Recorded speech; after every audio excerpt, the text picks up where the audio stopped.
한번 따라해 보시기 바랍니다. 대한야요 빌바 고마야다시유 대한야요 빌바 고마야다시유 대한야요 빌바.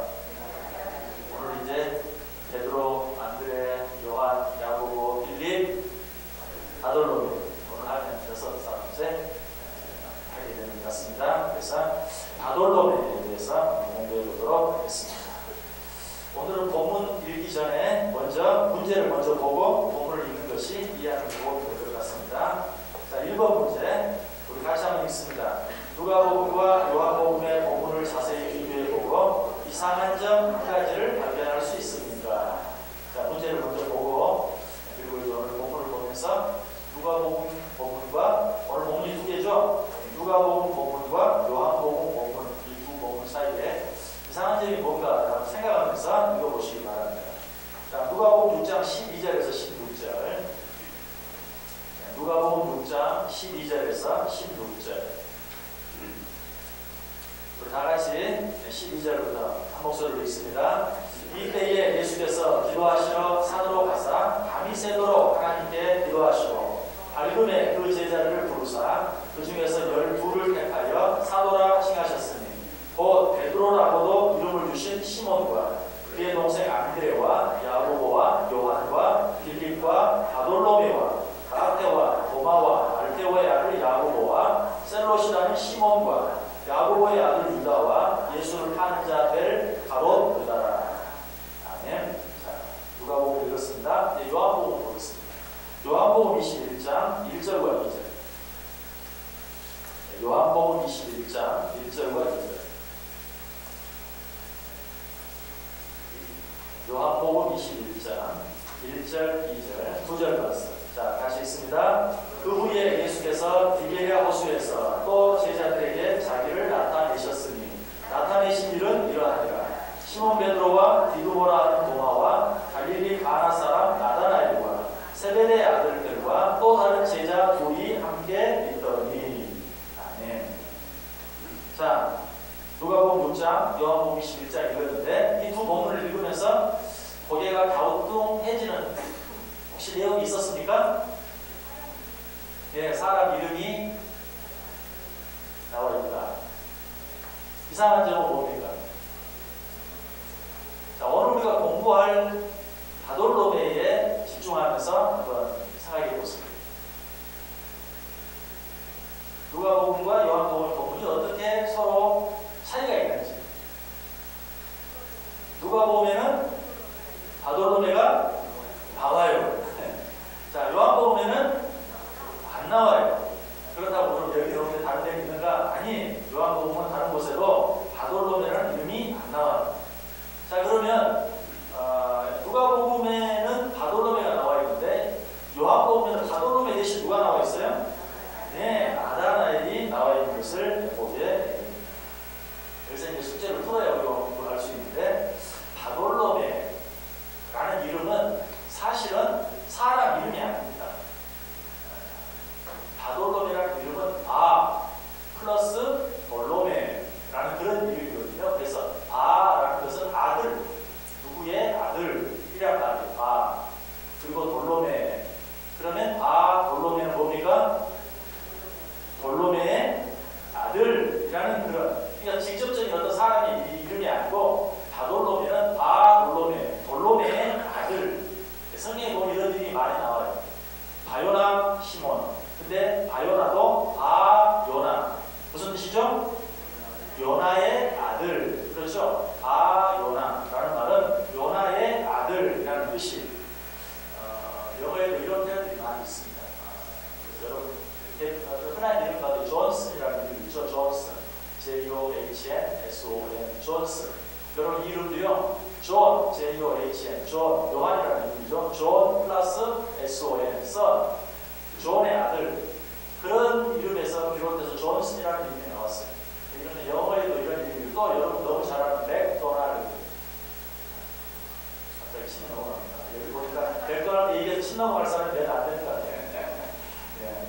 저기 못 보던 사람이 하나 있는데 저 친구 정도 되냐 맥도날드 하면 침이 넘어갑니다. 상선이 왔네요. 반갑습니다. 자, 맥도날드라는 그 이름도 사실은 맥 그러면 아들이라는 뜻입니다. 그래서 뒤에 도날드, 맥도날드가 뭐예요? 도날드의 아들이라는 그런 뜻입니다. 그래서 예전에는 사실 사람 이름이 이렇게 만들어지는 경우가 참 많았어요. 그냥 누구의 아들, 맥도날드, 도날드의 아들, 존슨, 존의 아들 이런 식으로 이름을 했는데 요즘에도 그런 이름이 있는데 성경에는 특별히 그런 이름이 많아요.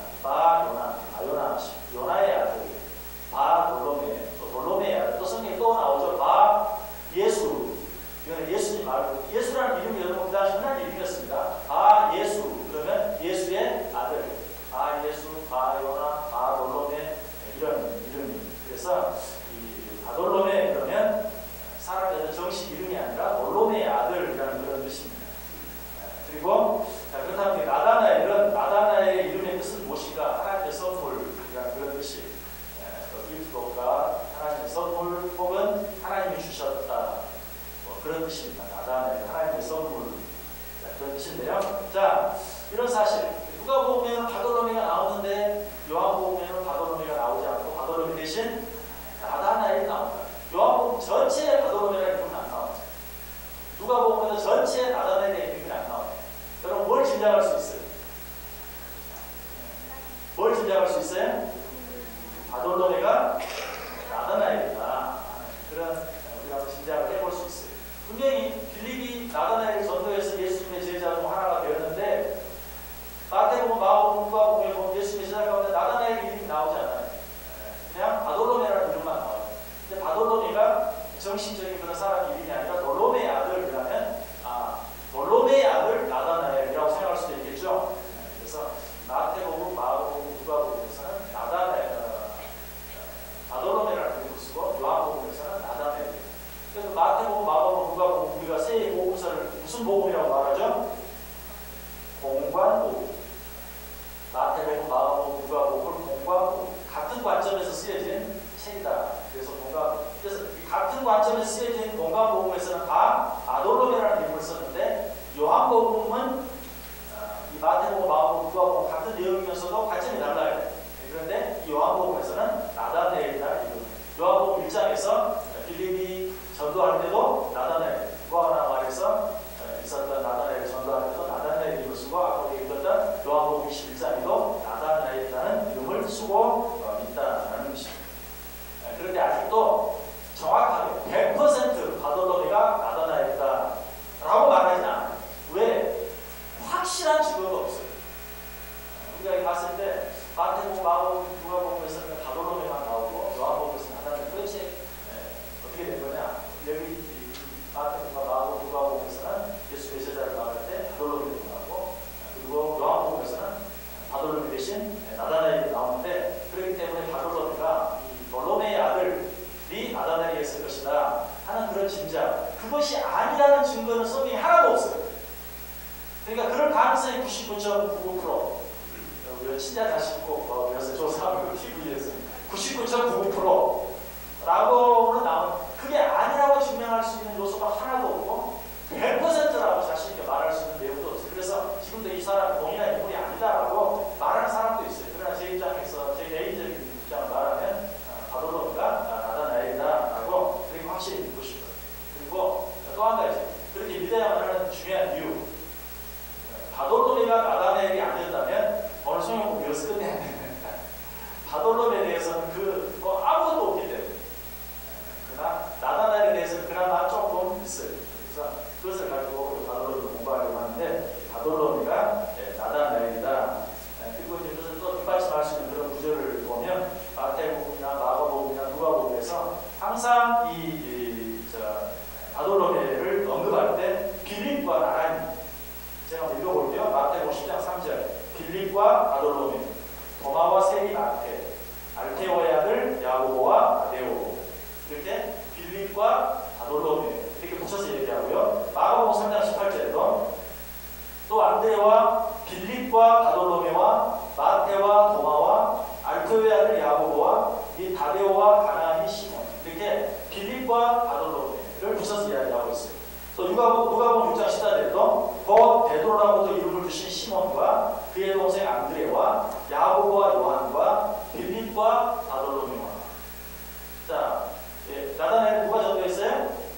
빌립이 전도해서 예수님의 제자가 된 사람이라고 그랬죠. 그래서 빌립과 나다나엘 이 두 사람을 빌립과 바돌로메라고 항상 꼭 붙여서 안드레와 베드로가 붙어 다니는 이유가 있죠.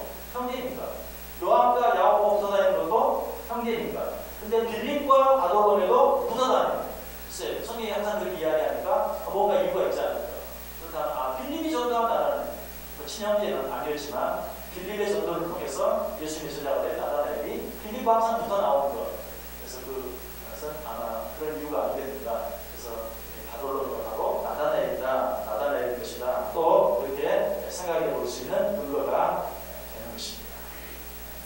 그래서 아마 나다나엘 처음에 예수님이 전도하고 예수님이 제자를 삼는 과정, 빌립을 공부할 때도 빌립이 나다나엘을 전도해서 나다나엘이 예수님의 제자 가운데 하나가 되었다는데 아무리 대한여일과 도마에다 시우를 100번을 해봐도 그게 낫지 없어요. 그죠? 대한여일과 도마에다 시우 나다나엘이 어디입니까? 나다나엘이 어디입니까? 그 나다나엘이 바로 바돌로메다 하는 것을 생각할 수 있습니다. 꼭 기다 아니다. 그렇게 중요하지 아니어도 된다. 그거 기어도 괜찮아. 그렇지만 정말 99.99% 나다나엘이 바돌로메였을 것이다. 그렇게 믿고 합니다. 자, 2번 문제 보겠습니다. 2번 문제. 문제 같이 있습니다. 요한복음 1장 43절부터 46절까지의 말씀을 읽고 나다나엘이 어떤 사람이었는지에 대해 이야기해 봅시다. 자, 요한복음 1장 43절에서 46절까지. 요한복음 1장 43절에서 46절까지.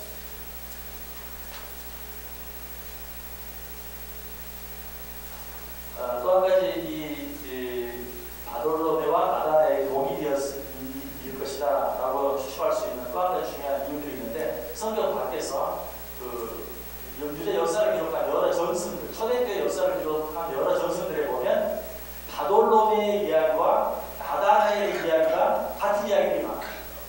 그래서 또 바돌로메와 나다나엘이 같을 것이다. 성경에 있는 내용은 아니지만 초대교회 역사를 기록한 그런 전승들에 보면 바돌로메의 행적과 나다나엘의 행적이 공통적인 부분이 많다. 그것도 또 하나의 증거가 됩니다. 자, 요한복음 1장 43절에서 46절 같이 읽습니다. 시작. 이튿날 예수께서 갈릴리로 나가려 하시다가 빌립을 만나 이르시되 나를 따르라 하시니 빌립은 안드레와 베드로와 한 동네 베세다 사람이라. 빌립이 나다나엘을 찾아 이르되 모세가 율법에 기록하였고 여러 선지자가 기록한 그 일을 우리가 만났으니 요셉의 아들 나사렛 예수입니다. 나다나엘이 이르되 나사렛에서 무슨 선한 것이 날 수 있느냐. 빌립이 이르되 와서 보라 하니라. 아멘. 자, 바돌로메가 어떤 사람이었는가? 직접적으로 바돌로메라는 이름을 가지고 생각해 볼 수 있는 내용이 없기 때문에 이제 바돌로메가 나다나엘이라는 사실을 우리가 인정하고 그렇다면 나다나엘이 어떤 사람이었는가? 자, 금방 우리가 읽은 그 내용을 통해서 나다나엘은 어떤 사람이었던 것 같아요? 빌립이 나다나엘을 찾아서 뭐라고 말했어요? 모세가 율법을 기록하고 여러 선지자가 기록한 그 일을 우리가 만났으니 요셉의 아들 나사렛 예수입니다. 한마디로 누구를 만났다는 거죠? 예수님, 메시아, 예수 그리스도, 구세주를 우리가 만난다. 구약에 기록한 메시아를 우리가 만난다. 자, 이런 비비가 말해서 나다나엘이 뭐라고 말해요? 46절에서 나사렛에서 무슨 선한 것이 날 수 있느냐. 자, 나다나엘이 어떤 사람인 것 같아요? 메시아를 기다리는 사람. 네, 메시아를 기다리는 사람. 맞아요. 자, 그런데 내가 이렇게 지금 요새 대통령 후보가 누가 될 것인가에 대해서 굉장히 관심이 많아졌는데 제가 경상도에 있으면 이해하세요. 경상도에서 무슨 대통령이 나오겠느냐. 여러분, 그럼 나는 어떤 사람이죠? 지방색이 굉장히 강한 사람이죠. 그래 안 그래? 지금 나다나엘이 그게 나사렛에서 무슨 선한 것이 날 수 있겠냐. 지방색이 굉장히 강한 사람이고 또 뭐 경상도에서 혹은 전라도에서 무슨 전라도에서 충청도에서 무슨 이렇게 말하는 데 어떤 그 지역에 대한 편견이 굉장히 강한 사람이고 또 이 말하는 스타일 폼으로 봐서 나사렛에서 무슨 상당히 회의주의죠. 그렇죠. 아무튼 좀 긍정적인 부분보다는 지방색도 있고 편견도 강하고 좀 회의주의적인 그런 사람인 것을 보게 되죠. 그래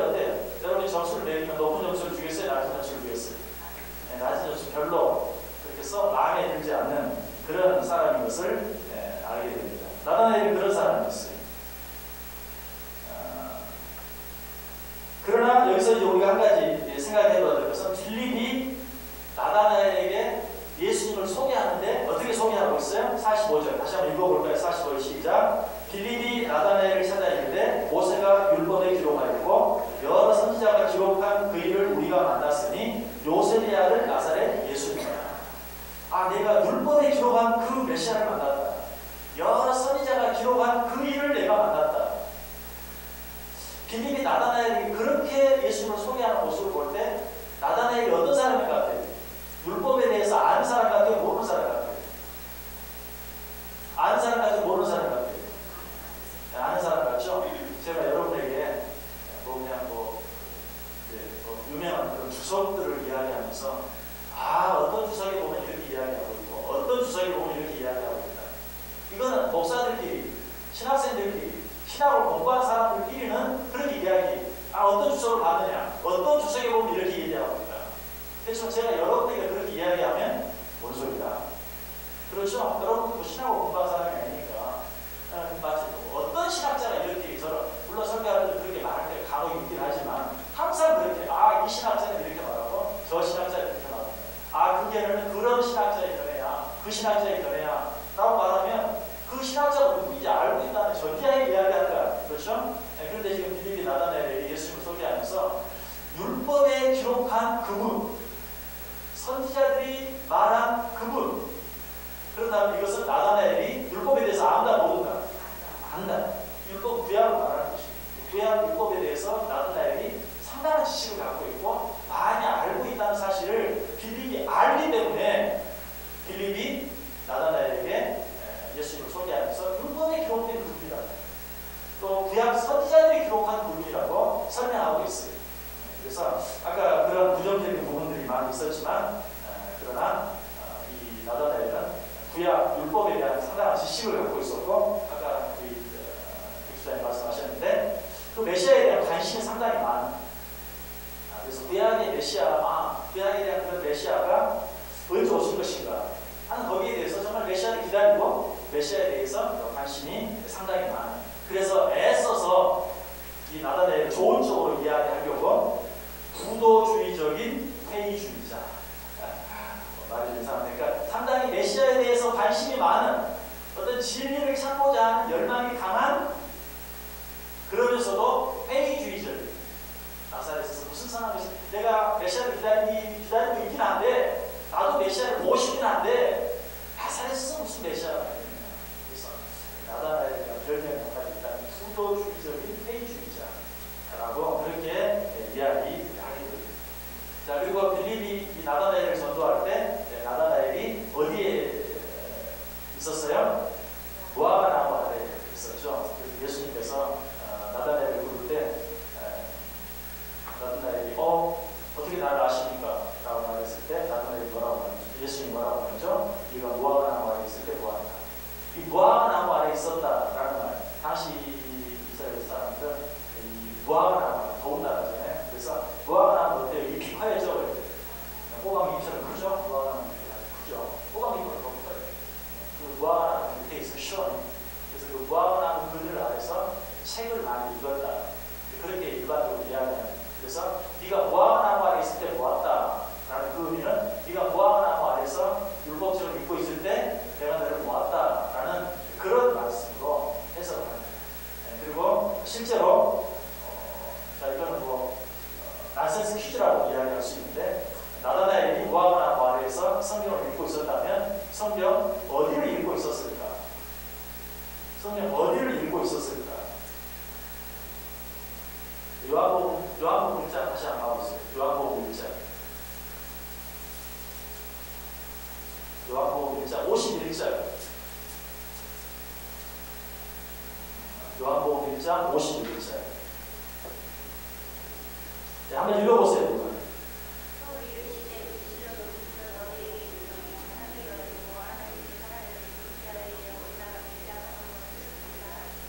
예. 자, 여기서 오르락 내리락 하면 생각나는 장면이 있습니까? 오르락 내리락 뭐가 있죠? 예, 야곱의 설악다리. 그렇죠? 창세기 28장에 야곱이 잠을 자다가 방에서 돌베개를 들고 잠을 자다가 하늘까지 연결된 사각다리가 있고 그 사각다리에 천사들이 오르락 내리락 하는 그런 모습이 보이죠. 그래서 사람들은 당시 예수님이 나다나엘을 보았을 때, 나다나엘을 부를 때 나다나엘은 무화과 나무 아래에서 아마도 율법책 창세기 28장에 있는 그 내용을 읽고 있었을 것이다 라고 또 주장을 합니다. 아돌롬의 나다나엘에 대한 실제적인 내용이 많이 없으니까 이런 그런 짐작들이 많이 나오는데 또 충분히 가능한 확실하게 맞다고 역시 말할 수도 없지만 절대 아니다라고 말할 수 있는 근거도 전혀 없는, 충분히 그럴 수 있다. 율법책을 가까이 했고 사랑했고 율법에 대해서 많은 것을 알고 있는 사람이었다 하는 것만큼은 틀림이 없습니다. 자, 그렇다면 이런 나다나엘의 모습을 보면서 신약에서 나다나엘과 아주 비슷한 또 한 사람을 한번 찾아보라 라고 말하면 누구를 생각할 수 있습니까? 율법에 대해서는 상당히 많이 알고 있고 메시아를 또 간절히 고대도 하면서 그러면서도 굉장히 회의적이에요. 누구 생각나는 사람 없습니까? 니고데모. 니고데모도 성경에 대해서 많이 알고 있었고 선생이었죠. 또 정말 그 구원에 대한 진리에 대해서 매우 알고 싶은 거예요. 그러면서도 예수님께서 거듭나야 되겠다. 어떻게 거듭날 수 있습니까? 이스라엘이 태어난 사람이 어떻게 엄마 배에 다시 들어가다 나옵니까? 물과 성령으로 거듭나야 된다. 도대체 무슨 말입니까? 물과 성령으로 거듭나다니. 어떻게 그런 일이 가능할 수 있습니까? 굉장히 구도주의적이면서도 회의적. 그래서 니고데모와 나다나엘은 상당히 비슷한 그런 사람인 것으로 보여져요. 자, 그런 정도로 니고데모와 나다나엘을 우리가 생각하고, 자, 3번 문제로 갑니다. 3번 문제. 자, 이러한 나다나엘. 자, 여기서 말하는 이러한 나다나엘은 상당히 편견이 많고 회의주의적이고 지방색이 강하고 또 구도주의적인 열정이 있으면서도 자기 편견이라고 그걸 쉽게 꺾지 못하는 이런 나다나엘에 대한 예수님의 평가는 어떠했으며 예수님의 이런 태도를 통해 얻을 수 있는 교훈은 무엇입니까? 자, 요한복음 1장 47절 같이 읽습니다. 예수께서 나다나엘이 자기에게 오는 것을 보시고 그를 가리켜 이르시되 보라, 이는 참으로 이스라엘 사람이라. 그 속에 간사한 것이 없도다. 자, 예수님의 평가는 어때요? 좋아요, 나빠요? 네, 아주 좋은 것 같아요. 예수께서 나다나엘 자기에게 오는 것을 보시고 그를 가리켜 이르시되 보라, 참으로 이스라엘 사람이라. 그 속에 간사한 것이 없도다. 그러니까 나다나엘은 상당히 부정적으로 회의주의적으로 이야기를 했어요. 그러나 거짓말을 안 했거든요. 그래서 예수님은 그 한 가지를 보고 참으로 이스라엘 사람이다. 메시아를 기다리고 있었습니까? 메시아를 사모하는 마음을 가지고 있었습니까? 참으로 이스라엘 사람이요, 간사함이 없다. 자기를 꾸밀 줄 모르고 사실을 사실대로 솔직하게 말하는 정말 진실한 사람이다 라고 그렇게 평가해주는 그런 예수님의 모습을 보입니다. 여기서 우리가 얻을 수 있는 교훈은 나다나엘이 예수님의 제자가 될 수 있었다. 자기 자신에게는 그럴 만한 어떤 자격이 없었어요. 그렇지만 예수님께서 그러한 나다나엘을 긍정적으로 모아주시고 인정해주시고 격려해주시고 칭찬해주시고 하심으로 말미암아서 나다나엘이 예수님의 제자가 될 수 있었다. 예수님만 그랬습니까? 나다나엘만 그랬습니까? 베드로도 그랬잖아요. 베드로도 어때요? 정말 얼마나 사람이 이렇게 조변스럽게 하는지 몰라요. 금방 이랬다 저랬다 이리도 저리도 하는 그런 사람이었지만 예수님께서 그를 보면서 장차 뭐라 하겠다? 대바라 하겠다. 대바를 번역하면 베드로는 반석이다. 정말 도무지 반석과 너무나 어울리지 않는 베드로였지만 내가 너를 대바라 반석이라 하겠다. 내가 너를 굳은 반석과 같은 어떤 일이 있어도 흔들리지 않고 여주부동하는 반석과 같은 존재로 만들겠다. 예수님께서 그렇게 먼저 칭찬해 주시고 격려해 주심으로 예수님의 제자가 되게 하고 예수님의 제자 가운데서도 수제자가 되게 하시고 베드로뿐만이 아니죠. 요한과 야고보도 마찬가지였어요. 요한과 야고보 어떤 사람이었어요? 나는 우편에, 나는 좌편에 써주세요. 그리고 뭐 화만 나는 마음 그냥 당장 하늘에서 불이 내려가지고 그 사람들 그냥 다 죽여버릴까요? 제가 좀 심하게 말했나요? 근데 그렇게 말했어요. 요한과 야고보. 저 사람을 다 그냥 불에 태워 죽여버릴까요? 그렇게 하라고 할까요? 아주 성질이 불같은 그런 사람이었지만 그런 자들임에도 불구하고 그런 자들인 줄 알면서도 그런 자들의 이름을 보아는 우레야. 그놈들 참 성경을 썩이라고 그러구나. 이렇게 받아주면서도 어때요? 그러면서 예수님 제자로 사용해 주십니다. 그러니까 모두가 다 자기들 안에는 예수님의 제자가 될 만한 어떤 그런 충분한 자격이 없었어요. 그러나 다 예수님이 기뻐 받아주시고 즐거운 마음으로 받아주시고 칭찬해 주시고 인정해 주시고 예수님의 제자가 될 수 있었다. 나다나엘도 그런 사람, 바돌론도 그런 사람입니다. 여러분 정말 이처럼 그 누군가를 칭찬하고 격려해 준다는 게 이렇게 중요해요. 정말 베드로가 될 수 없는, 예수님의 수자가 될 수 없는 사람이었지만 예수님의 칭찬을 해봐. 장차 내 눈을 해봐. 또 요한과 야고보도 하나님께서 그 여러 가지 많은 문제점을 불구하고 또 받아주시고 나다나엘 편견을 둘러싸이고 회의주의적이고 지방생도 강하고 또 자기 장난만도 남보다 그냥 강한 그런 사람이었지만 그러나 그를 불러서 또 예수님의 제자가 되고 여러분 누군가를 정말 하나님 기뻐하시는 사람으로 만들어 주는 데는 칭찬과 격려가 정말 필요해요. 여러분 잘 아는 마크 트웨인 포초의 몸을 쓴 마크 트웨인 유명한 작가가 있죠. 그 사람 뭐라고 말했어요? 나는 칭찬 한번 들으면 9주간을 나는 칭찬 한번 들으면 2달을 행복하게 살 수 있다. 그렇게 말했어요. 이해가 가능해요. 사실은 뭐 2달이 아니라 누군가가 정말 나에게 정말 칭찬을 해주면 어때요? 평생 가잖아요. 평생. 그 사람이 나를 그때 칭찬 한번, 어떤 사람은 그 칭찬 한마디 때문에 뭐 대통령 되기도 하고 어떤 훌륭한 사람이 되기도 하고 하는 그런 일들이 얼마나 많이 있습니다. 또 여러분이 잘 아는 칭찬을 모두 춤추게 해요? 칭찬은 고래도 춤추게 합니다. 칭찬은 그처럼 위대한 힘을 가지고 있어요. 예수님께서도 제자들을 삼는데 제자들이 똑바로 잘나서 나니까 칭찬은 격려로 예수님 제자를 삼는 것을 보이게 됩니다. 그리고 이 칭찬과 격려야말로 성경이 뭐라고 말해요? 너희는 선으로 악을 이기라. 세상에 악한 일들이 참 많죠. 나를 괴롭게 하고 힘들게 하는 일들이 많고 무고하게 괴롭게 하고 힘들게 하는 사람들이 참 많아요. 성경은 말하는 선으로 악을 이기라. 근데 선으로 악을 이길 수 있는 가장 좋은 무기 뭘까요? 칭찬, 격려. 그 사람이 나를 틈만 있으면 자꾸 나를 찍어 눌러버려요. 나를 힘들게. 그런 사람 칭찬 한번 해줘 보세요. 그런 사람이 나를 참아 힘들게 하고 괴롭게 하고 못 살게 하고 그런 사람을 이길 수 있는 가장 확실한 방법이 칭찬, 격려. 저 반대에 될 것 같은데 저 사람 내가 언제 한번 길을 꺾어놓나 늘 내 머릿속에 그런 생각이 있는데 그 사람의 길을 정말 확 꺾어놓을 수 있는 가장 좋은 방법이 뭐라고요? 칭찬, 격려. 그런 사람 다시 찍어 누르면요 그 사람도 막 더 기가 올라가지고 쉽지 않아요. 싸움 안 하죠. 칭찬과 격려를 할 수 있어요. 예수님이 가졌던 정말 훌륭한 무기였던 것을 보여드립니다. 자, 4번 보겠습니다. 4번 문제 같이 있습니다. 나다나엘이 예수님과의 첫 번째 만남을 통해 깨닫게 된 사실들은 무엇이었으며 그가 어떻게 이런 사실들을 깨달을 수 있었는지에 대해 생각해 볼 수 있습니까? 자, 나다나엘이 예수님을 처음 만났을 때 어떤 것들을 깨달았는가? 자, 요한복음 1장 48절에서 51절 요한복음 1장 48절에서 51절 같이 읽습니다. 나다나엘이 이르되 어떻게 나를 아시나이까? 예수께서 대답하여 이르시되 빌립이 너를 부르기 전에 내가 무화과나무 아래 있을 때에 보았노라.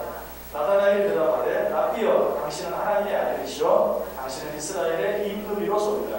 예수께서 대답하여 이르시되 내가 너를 무화과나무 아래에서 보았다 함으로 믿느냐? 이보다 더 큰 일을 보리라. 또 이르시되 진실로 진실로 너희에게 이르노니 하늘이 열리고 하나님의 사자들이 인자에게 오르락내리락 하는 것을 보리라 하십니다. 자, 여기서 나다나엘이 예수님을 처음 만났을 때 깨달은 게 뭔가? 자, 나다나엘이 예수님을 만나서 처음 한 말이 무슨 말이었어요? 48절에 어떻게 나를 아시나이까? 물론 이것은 질문이기도 해요. 그런데 질문이기 이전에 당신 어떻게 나를 압니까? 그런 것이죠. 어떻게 나를 알았어요? 그런 말이죠. 이건 어떤 그 예수님 안에 이 사람이 보통 인간이 아니고 나와 똑같은 인간이 아니고 어떤 전능함이 그 속에 있다는 사실을 깨달은 거예요. 난 이 사람을 한 번도 만난 적이 없고 본 적이 없는데 저 사람이 나를 알아요. 저 사람은 이미 나를 만나기 전에 내가 저 사람을 만나기 전에 나를 알고 있었다라는 어떤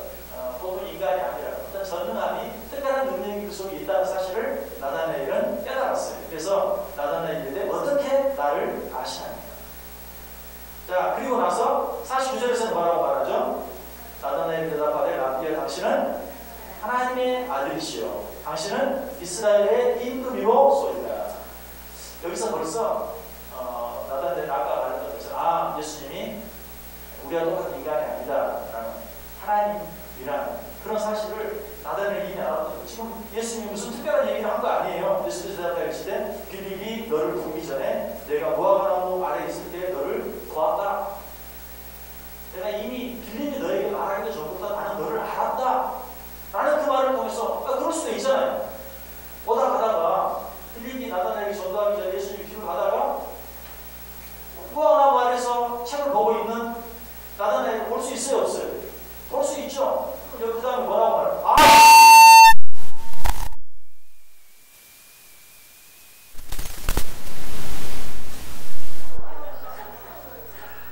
여러 가지 합니다. 아이고 죄송합니다. 잘 봤겠네. 금방 졸았던 분 누구예요? 누가 졸았던 분이 있었던 것 같아요. 네. 자 아무튼 다 잊어버렸고 야, 내가 너 무화과나무 아래 있을 때 보았다 라고 말했을 때 나다나엘이 할 수 있는 일반적인 대답은 그랬군요. 그렇죠? 그때 봤군요. 그럼 되잖아요. 근데 나다나엘은 그렇게 말하는 게 아니에요. 당신은 하나님의 아들이십니다 라고 이야기하고 당신은 이스라엘의 임금이로소입니다. 그래서 벌써 나다나엘은 자기 앞에 있는 분이 메시아라는 사실을 깨닫는 메시아라는 사실을 깨달았어요. 여러분 지금 나다나엘이 하고 있는 이 고백이 누구의 고백과 아주 비슷합니까? 베드로가 했던 고백과 아주 비슷하죠? 베드로가 뭐라고 고백했어요? 주는 그리스도시요 살아계신 하나님의 아들이십니다. 이게 사실 베드로는 아주 늦게 한 고백이에요. 베드로는 거의 예수님께서 정말 나중에 그 공생이 다 끝나가실 때 그때서야 사람들이 나를 누구라 하더냐 라고 물으니까 누구는 엘리야라고 하고 누구는 누구라고 하고 너희는 나를 누구라고 하느냐 다른 대답을 할 때 베드로가 주는 그리스도시요 살아계신 하나님의 아들이십니다. 그러니까 거의 이제 예수님의 모생이 끝나갈 때 베드로는 대답을 했는데 사실은 나다나엘은 어때요? 예수님 처음 만났을 때 당신은 하나님의 아들이십니다.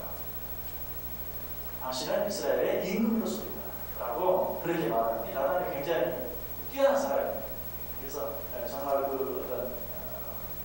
정말 메시아를 간절히 고대했고 그리고 구약의 성경을 율법책을 아주 통달할 정도로 많이 알고 있는 그런 사람이었다는 것을 알게 됩니다. 그리고 아까 여기서 예수님께서 나다나엘에게 51절에서 뭐라고 말해요? 진실로 너희에게 이르노니 하늘이 열리고 하나님의 사자들이 인자에 오르락내리락 하는 것을 보리라. 자, 이 말을 통해서 알 수 있는 것은 아까도 빌립이 율법에 기록하고 선지자들이 기록한 바로 그 사람을 내가 만난다. 이것은 나다나엘이 율법에 대해서 해방한 지식을 갖고 있다는 것을 알았기 때문에 그렇게 말했던 것처럼 예수님도 나다나엘이 창세기 28장에 기록된 사람다리가 있고 천사가 오르락내리락 하는 그런 모습, 그런 내용에 대해서 나다나엘이 이미 익히 잘 알고 있다는 사실을 예수님이 아시고 그에게 말하는 것이 너희의 이르노니 하늘이 열리고 하나님의 사자들이 인자 위에 오르락내리락 하는 것을 보리라. 이 말은 내가 진정한 중보자, 메시아 중보자인 것을 너희가 이제 알게 될 것이다 하는 것을 지금 나다나엘에게 이야기하고 있어요. 이런 모든 것들을 통해서 나다나엘이 구약 성경 율법에 대해서 아주 잘 알고 있었다는 사실을 분명히 우리에게 가르쳐 줍니다. 그래서 나다나엘은 참 지방색도 있고 편견도 강하고 회의주의적이고 자기 고집이 있고 또 자기 잘난 그런 교만한 모습도 있고 그럼에도 불구하고 우리가 나다나엘에게 한 가지 배워야 될 점이 있다면 어떤 점이 있을까요? 말씀을 열심히 읽고 배우는 그런 사람, 그리고 메시아를 간절히 고대하고 사모하는 그런 마음이 있었던 사람. 여러분 그래서요, 여러분들도 말씀을 늘 읽고 묵상하고 배우고 외우고 하는 것이 왜 중요한가? 어느 날 성경이 여러분들이 말하는 것처럼 무슨 말인지 내가 지금 성경을 몇 번째 읽는데 몇 번째 쓰기까지 하는데 도대체 무슨 말인지 모르겠다. 그런 생각이 들 때가 있잖아요. 니고데모도 그랬을지 몰라요. 그러나 어느 날 빌립이 와서 율법에 기록한 그분, 선지자에 기록한 그분, 그랬을 때 어때요? 나다나엘은 성경에 율법자에 기록한 그분을 알아들을 수 있었어요. 또 예수님을 만났을 때 예수님이 별말 하지 않았는데도 이거 무화과 나무 있을 때 내가 이미 보았다라는 또 어떻게 보면 너무나 평범한 그 한마디를 가지고도 당신은 하나님의 아들이시, 당신은 전능하신 하나님의 아들이요 이스라엘이 참 임금의 소리다 알았어요. 여러분들이 말씀을 늘 가까이 하고 사모하고 읽고 배울 때 어느 순간에 성령님께서 우리들을 통해서 정말 다른 사람들이 알지 못하는 그런 놀라운 깨달음을 내가 읽고 묵상하고 사모하는 그 말씀을 통해서 우리에게 가르쳐 주실 수 있다는 사실. 그래서 읽어도 모르겠고 들어도 모르겠고 배워도 모르겠어요 하고 실망하고 낙심하고 포기할 것이 아니라 그런 그릇을 더 읽고 듣고 배우면서 사모하는 마음을 가지고 있으면 언젠가 성령님께서 그 말씀을 생각나게 하시고 여러분들이 정말 힘들고 어려울 때 어떤 말씀을 생각나게 하시고 힘을 주시고 용기를 주시고 여러분이 정말 어디로 가야 할지 무엇을 해야 할지 알지 못할 때 어떤 말씀을 생각나게 하시므로 내가 어디로 가야 할지 무엇을 해야 할지 성령님께서 내 길을 인도해 주시는 도구가 된다는 것입니다. 그래서 우리는 항상 어쩌든지 하나님의 말씀을 읽고 듣고 배우기를 힘써야 합니다. 나다나엘에게 이런 사모함이 있었기 때문에 나다나엘은 너무 쉽게 예수님을 만날 수 있었고 어쩌면 베드로는 예수님과 3년 동안 있으면서 거의 마지막 분에서 깨달을 수 있었던 것을 나다나엘이 예수님을 처음 보면서 깨달았어요. 자, 성경을 한번 찾아볼까요? 마태복음 너무 잘 알고 마태가 있습니다. 마태복음 10장 7절 8절 구하라 그리하면 너에게 주실 것이요 찾으라 그리하면 찾아낼 것이요 문을 두드리라 그리하면 너에게 열릴 것이니 구하는 이마다 받을 것이요 찾는 이는 찾아낼 것이요 두드리는 이에게는 열릴 것입니다. 나다나엘이 바로 이런 사람이었어요. 나다나엘이 바로 이런 사람이에요. 시편 110편 9절에 그가 사모하는 영혼에게 반족을 주시며 줄인 영혼에게 좋은 것으로 채워주십니다. 나다나엘 참 자랑할 것이 없고 내놓을 것이 없는 사람이었지만 한 가지 분명한 것은 사모함이 강한 사람이었어요. 주님께서는 그를 만나주셨고 그 사모하는 영혼에게 좋은 것을 주셨어요. 자신이 메시아임을 친히 나타내 보여주셨어요. 깨달을 수 있도록 해주셨어요. 그런데 여기서도 나다나엘을 통해서 또 한 가지 배워야 될 게 있어요. 우리에게도 이런 깨달음이 있어요. 여러분 분명히 있습니다. 여러분 분명 하나님이 기뻐하지 않는 어떤 일을 할 때 하나님께서 여러분에게 주신 음성이 있어요. 여러분 수요일 정도까지 나와가지고 하나님 말씀을 배우고 있는 여러분이라면 나 이러면 안 되는데 하나님 말씀하세요. 여러분의 그런 깨달음이 있어요. 그런데 그때 하나님이 내게 주시는 말씀이라고 하고 인정할 수 있어야 돼요. 나다나엘은 그랬어요. 하나님께서 예수님께서 그에게 네가 무화과 나무 아래 있을 때 보았다 할 때 깨달음이 확 왔어요. 저분이 메시아다. 그런데 사실 자기 자신의 생각은 어때요? 자기가 뭐라고 했어요? 에이 나사렛에서 무슨 선한 것이 있다고. 근데 지금 와서 당신이 메시아네. 여러분 인정하기 쉬워요 안 쉬워요? 자기 자존심 내서 보면 알고도 모르는 척 할 수 있어요. 근데 분명한 깨달음이 왔을 때는 어때요? 과거에 자기가 뭐라고 말했든지 당신이 하나님이 아니시고 당신이 메시아 맞습니다. 당신이 바로 이스라엘 참 임금입니다. 자기 자존심 다 내려놓고 자기에게 주어진 깨달음을 인정하는 거예요. 자기 자존심이 굉장히 상하는 일이지만 그러면 그 인정이 우리에게 이게 필요해요. 하나님이 나에게 말씀해주지 않는다고요? 아니 여러분 겸손하게 생각해 보세요. 하나님 얼마나 자주 이야기합니까? 여러분이 신앙생활 하는데 이러면 안 됩니다. 이러면 안 되는데 이렇게 해야 되는데 얼마나 많은 깨달음을 주세요. 그런데 또 내가 이렇게 하면 또 저 사람이 또 잘난 척 한다고 그러겠지. 몰라. 하나님 내게 말씀해서 누가 뭐라고 하든지 따라가고 순종해야 되는데 하나님은 내게 그렇게 말씀하시고 깨달음을 주셨는데 사람들 볼 때 또 사람들이 또 나보고 뭐라고 할까 봐 이것이 우리가 하나님께서 늘 말씀하시는데도 그 말씀대로 살지 못하는 그리고 하나님께서 내게 주시려고 하시는 은혜 또 축복 이런 것들을 더 풍성하게 받아들이지 못하는 중요한 이유라는 것입니다. 그래서 우리가 신앙생활에서 하나님 우리 분이 말씀하시고 깨닫게 해주십니다.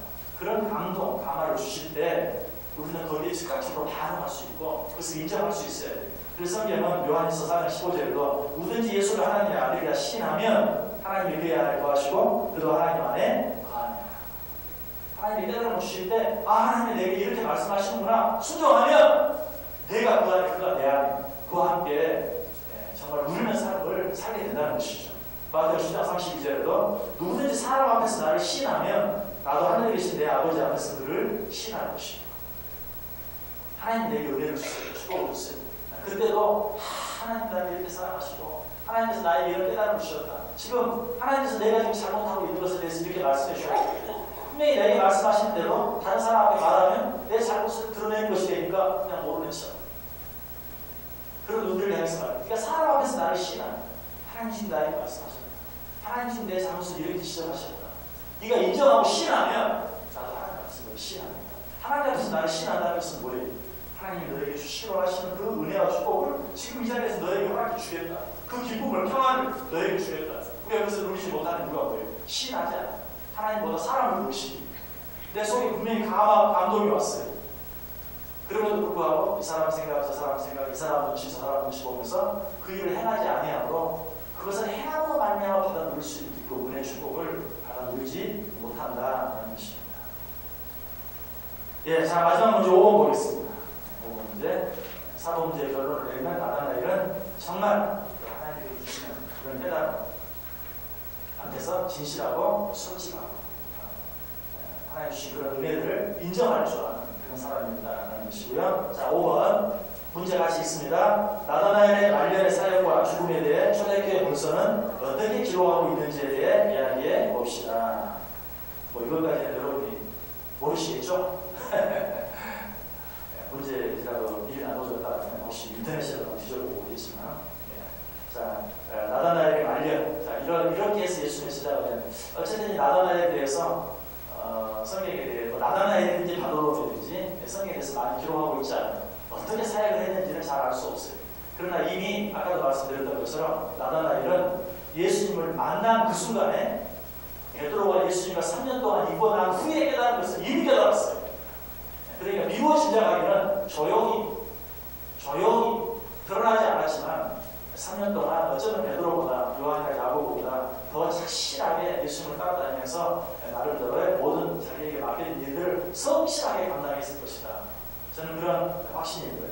그런데 말리아 나다나엘은 어디에 있는가? 예수님 이제 부활하신 후에 나다나엘은 브리지아, 히에라폴리스, 알메니아, 인도 이런 지역에서 열심히 복음을 전한 그런 사역자였던 것을 초대교회 문서들이 이야기합니다. 그리고 히에라폴리스라든지 알메니아라든지 인도 우리가 아주 익숙한 그런 지명들이죠. 이런 지역들에서 복음을 전하고 전도를 하다가 심한 그런 매를 역시 맞습니다. 바울이 맞았던 것과 같은 그런 매를 맞고 결국은 매를 맞고 쓰러져 있는 병 중에 신음하고 있는 그런 상황 가운데서 칼로 살가죽을 도려내임을 당한 그런 순교를 당했다고 전승들이 기록하고 있습니다. 공공에 맞아서 신음하다가 석 달 동안 고생하고 신음하다가 칼로 살가죽이 도려내임을 당한 그런 순교를 합니다. 그리고 나서 그 죽은 시체는 자루에 담겨져서 바닷물에 던져집니다. 그런 순교를 했는데 바로 이 부분도 어떤 전승은 나다나엘이 그런 일을 당했다라고 기록하고 어떤 전승은 바돌로메가 그런 일을 당했다라고 기록하고 있습니다. 그러니까 똑같은 사람 똑같은 일을 당했는데 이름이 틀려요. 어떤 전승은 바돌로메고 어떤 전승은 나다나엘. 그런 것을 통해서도 바돌로메가 나다나엘이구나 하는 것을 또 한 번 우리로 하여금 짐작하게 합니다. 그래서 역시 아까 말씀드렸죠. 나다나엘에 대한 기록은 별로 없지만 그의 그 예수님을 만났을 때 그의 모습 그리고 예수님이 승천하신 후에 그 전승에 기록되어 있는 나다나엘을 사역하는 모습 이런 모습들을 봤을 때 성경이 특별히 우리에게 기록을 통해서 알려주는 내용은 없지만 예수님을 3년 동안 있을 때에 정말 그가 얼마나 성실하게 착실하게 예수님의 제자로서의 사역을 감당했을 것인가 하는 것은 한번 비루어 짐작해 볼 수 있습니다. 자, 그럼 밑에 성경 구절 하나 적어놨는데요. 시편 145편 18절. 자, 우리 같이 한번 읽습니다. 여호와께서 자기에게 간구하는 모든 자, 곧 진실하게 간구하는 모든 자에게 가까이 하시는도다. 아멘. 제가 왜 이 구절을 여기 썼을 것 같아요? 무엇 때문에? 여호와께 가까이 하라. 어떻게 하면 가까이 한다고요? 말을 아무데도 없구만. 여러분들 수준이 너무 높아서 다행이에요. 여호와께서 자기에게 간구하는 모든 자, 곧 진실하게 간구하는 모든 자에게 가까이 하시도다. 진실하게 간구하는 자. 그러니까 제가 왜 이 구절을 썼냐면 예수님이 나다나에게 그랬잖아요. 간사함이 없다. 그렇죠? 간사함이 없다. 진실하다. 그러니까 나다나엘이 사실은 좋은 말을 한 게 아니에요. 에이 무슨 나사렛은 뭐 이렇게 비꼬듯이 사실 얘기했거든요. 그러나 간사함이 없다. 이게 참 진실하다 라고 말했고, 그렇게 비꼬았지만 막상 자기 앞에 있는 예수님이 예수님이라는 사실을 빼다가 쓰면 어때요? 하나님이 아니십니다. 솔직하게 굉장히 자존심 상하는 말이지만, 옛날에 자기 했던 말을 생각하면 자존심 상하지만 진실하게 말함으로 예수님이 참 제자가 되었어요. 그리고 마지막에 정말 순교까지 하는 신실한 종이 될 수 있었어요. 그러니까 나다나엘 다른 말로 한다면 진실되면 신실해요. 진실되면 신실해요. 여러분 하나님 앞에서 진실하면 이런 은혜를 받아요. 이런 사랑을 받습니다. 근데 뭐 우리 인간의 체면, 뭐 다른 사람의 눈, 뭐 이런 거 여러 가지 다 생각하다가 이래 놓치고 저래 놓치고 하나님 은혜 놓치는 거예요. 하나님 앞에서 진실하게만 하면 나다나엘이 받았던 그런 은혜와 주고 정말 예수님의 참 제자가 될 수 있다라는 그런 사실 우리가 한번 생각해 보기 위해서 이 구절을 여기에 썼습니다. 자, 오늘 혹시 내용 가운데 꼭 물어보실 내용 있습니까? 예. 예. 여섯 제자까지 기도를 했는데 예. 이 제자들이 말년이 예. 비참하게 다 죽었잖아요. 예. 그거는 주님의 길을 따라가는 거예요? 예. 예. 다 순교했잖아요. 네. 근데 예. 그러면 예수님을 열심히 섬기면 말년도 복되게 살다가 가야 되는 거예요? 예. 순교는 복된 삶이 아닌가요? 너무 비참하게 살을 모르냐고 돈을 쉬고 팔을 따르고 얼마나 좋아요. 예. 그분들의 그 순교의 피로 말미암아서 우리가 정말 복된 삶을 살 수 있는 것이고요. 또 우리도 이런 순교의 삶을 살게 된다 할지라도 정말 하나님 나라에서 받게 될 멸류관을 생각해 보세요. 하루가 천년 같고 천년이 하루가 되는 뭐 길어야 100년 되는 이 인생을 저는 순교에 대해서 이렇게 생각해요. 당신 순교할 수 있습니까? 난 못합니다. 막 살가지고 막 버티는데 하나님을 부인하지 않고 하나님 믿을 수 있으니까 나는 정말 자신이 없어요. 제 답은 자신이 없다는 거예요. 근데 제가 믿는 게 한 가지 있어요. 근데 제가 정말 하나님 앞에 너무 두렵습니다. 너무 무섭습니다. 하나님 내게 힘을 주옵소서 라고 말했을 때 하나님이 그렇게 할 수 있는 힘을 내게 줄 것이다. 내 힘으로는 안 돼. 나 지금 뭐 여러 가지 수준을 가는데 막 우리 한국 초대교회 성도를 다 꼽힘을 당하고 막 손가락을 살림을 당하고 3일 운동 때만 해도 당했던 그런 몸들 사람 내가 이런 일들을 당하고 견딜 수 있을 것인가. 난 정말 자신이 없다. 근데 그 순간에 나는 틀림없이 기도할 거예요. 하나님 정말 견딜 수 있게 해주시고 뭐 이 일을 감당할 수 있는 힘을 달라고 기도했을 때 하나님이 힘 주면 하시는 것이고 안 주면 못해. 내 힘으로는 안 돼요. 그래서 근데 하나님이 주시면 주실 것이다. 그걸 믿는 것이고 여기 있는 사람들도 어떻게 그렇게 할 수 있었을까? 자기들의 힘만으로 안 됐을 거예요. 정말 스테반 집사님 돌이 맞으면서도 앞에 있는 자들을 축복할 수 있었고 웃으면서 찬송할 수 있었던 것처럼 그 순간에 어때요? 하늘의 문이 열리고 그 영광스러운 하늘의 모습이 보였을 때 가능한 거예요. 보였을 때. 그렇게 하지 않으면 할 수 없다는 거죠. 그런 은혜를 주실 것이다. 그래서 지금은 그렇게 질문하는 게 당연해.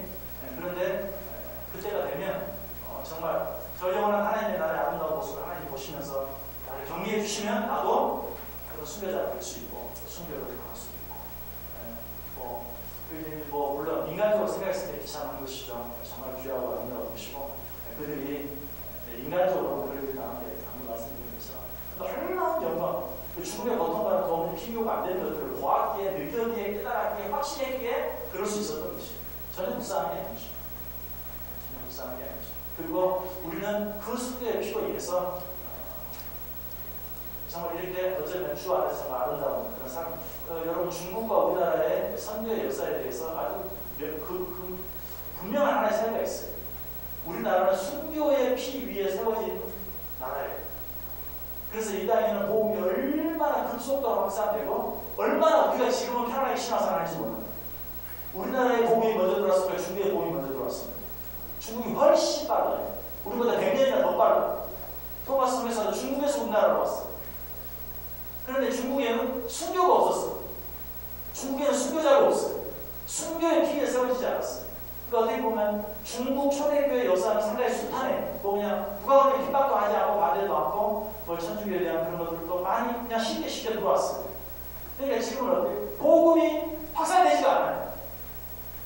그리고 우리나라에는 지하교회가 없었어요. 한 번도. 우리나라에 지하교회가 있었나요? 없었어요. 그냥 죽이면 죽이더라도 교회 안에 모여서 저기 지하교회로 가면 어때요? 교회 안에 다 모여있다가 다 불을 태워 죽였잖아요. 그죠? 숨질 않았어요. 드러내놓고 신앙생활하고 공경하면 죽고. 그러고 말미암아서 우리나라는 얼마나 놀라운 복음의 그런 확산이 있었는데 중국은 처음부터 숨었어요. 중국은 어렵게 지하교회 수교자가 없고 숨어서 신앙생활하고 그런 오래되었어요. 순교의 피가 없기 때문에 복음 확산이 느리고 어쩌면 그 대가를 지금 치르고 지금 선교하는 사람은 참 어려운 상황이기도 하고 신앙생활하는 사람들도 어려운 상황이기도 하고 하는 그런 일들 뒤늦게서 이제 복음이 서서히 전해지는 그런 모습. 이게 바로 순교의 피의 역사예요. 그래서 정말 순교는 보다 귀한 것이고 예수님의 제자들이 정말 요한을 떼고 거의 모두가 순교하는 이런 일을 통해서 초대교회의 그 놀라운 복음의 역사로 바로 순교의 피 위에서 이루어진 것이다라고 말할 수 있는 것입니다. 순교는 정말 놀라운 축복입니다. 놀라운 축복입니다. 네, 또 다른 질문이 있습니까? 네, 영상을 기도하겠습니다. 나다나엘에게 주셨다. 나다나엘이 가졌다. 바돌로니가 가졌다. 그 진실함, 그 사모함, 그 간절함이 내 속에 있게 주옵소서. 우리 조용히 한번 묵상하고 기도하겠습니다.